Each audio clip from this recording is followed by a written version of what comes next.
Alhamdulillah. Ibu absen dulu ya. Iya. Semua. Ada Ibu. Oh iya. Ada Ibu. Iya, ada semua. Saya mau tanya dulu. Hari ini kita belajar tentang teks apa? Prosedur Ibu. Tahu? Teks prosedur Ibu. Iya. Kemarin kita bahas apa? Teks deskripsi. Oke. Sebelum kita masuk ke teks prosedur, saya mau tanya dulu. Setelah kita belajar kemarin tentang teks deskripsi, struktur dan kebahasannya, apakah ada yang ingin memberikan? Tidak ada lagi yang ngomongnya. Artinya, ada yang ingin memberikan pendapatnya tentang teks deskripsi? Belum. Masa sudah lupa kalau kemarin? Saya Ibu. Ya silakan.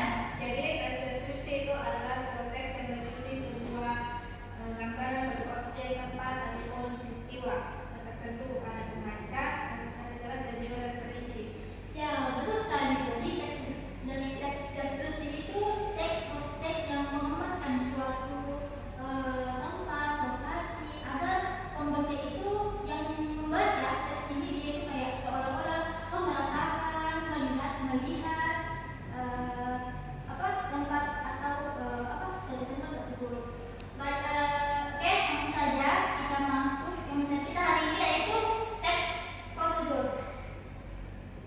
Atau sebelum menjelaskan ada yang sudah tahu tentang teks prosedur? Saya Ibu. Ya. Jadi teks prosedur itu adalah sebuah teks yang berisi cara melakukan suatu secara berurutan. Oke, betul sekali. Sebelum Ibu menjelaskan ya, kita tonton video ini dulu.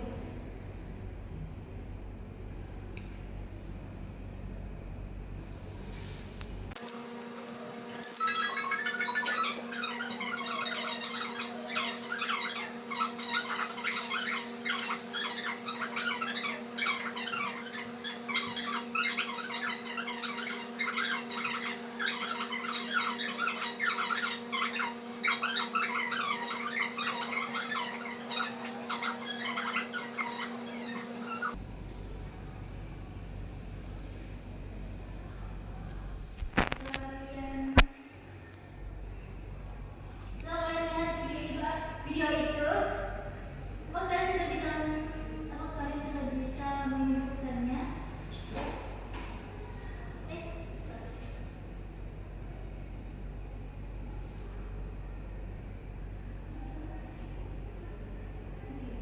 Jadi di dalam video itu menjelaskan tentang teks prosedur. Jadi teks prosedur itu merupakan teks yang berisi cara melakukan sesuatu secara berurutan. Jadi semisal nih anak-anak ingin membuat sesuatu, melakukan sesuatu, nah kita kan butuh langkah-langkah.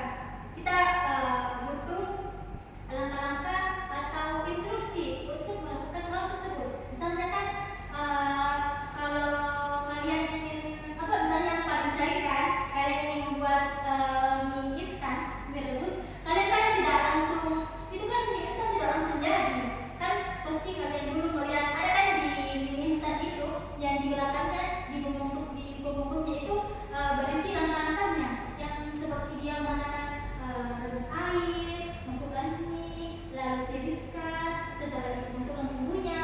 Nah itu merupakan teks prosedur yang berisi langkah-langkah agar ketika kita ingin membuat sesuatu kita tidak bingung mulai dari mana dulu. Nah jadi itu tadi teks prosedur itu merupakan langkah-langkah. Jadi di dalam teks prosedur ini ada tadi kan ada strukturnya, yaitu yang pertama tujuan, terus bahan dan alatnya, terus langkah-langkah, dan yang terakhir kesimpulan. Nah dari teks prosedur ada 3 bagian penting di dalamnya, yaitu yang pertama tujuan. Nah tujuan itu merupakan bagian awal yang menjelaskan kita untuk mau melakukan apa dulu. Misalnya kan mie goreng itu merupakan mie yang digoreng. Tidak. Maaf ya. Tidak kan? Tujuannya itu nih, kayak kita tahu, oh ternyata mini itu merupakan gini, gitu. Ya, selanjutnya bagian yang penting yaitu langkah-langkah. Inilah bagian yang paling penting karena berisi urutan kegiatan dari awal hingga akhir. Contoh apa? Jadi itu langkah-langkahnya itu harus berurutan dan jelas supaya kita tidak bingung. Terus yang terakhir yaitu bagian penutup. Biasanya itu berisi kesimpulan atau hasil akhirnya. Kadang itu muncul di bagian teks, kadang juga tidak. Oke, saya mau tampilkan dulu teks prosedur. Oh, sebelum itu saya jelaskan dulu ya ciri keabsahan teks prosedur.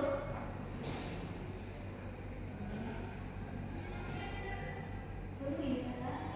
Nah, ciri keabsahan teks prosedur itu juga ada 3. Yang pertama, dia itu menggunakan kata kerja Perintah. ya imperatif, karena kata kerja perintah ini itu digunakan untuk memberikan instruksi atau perintah kepada kita.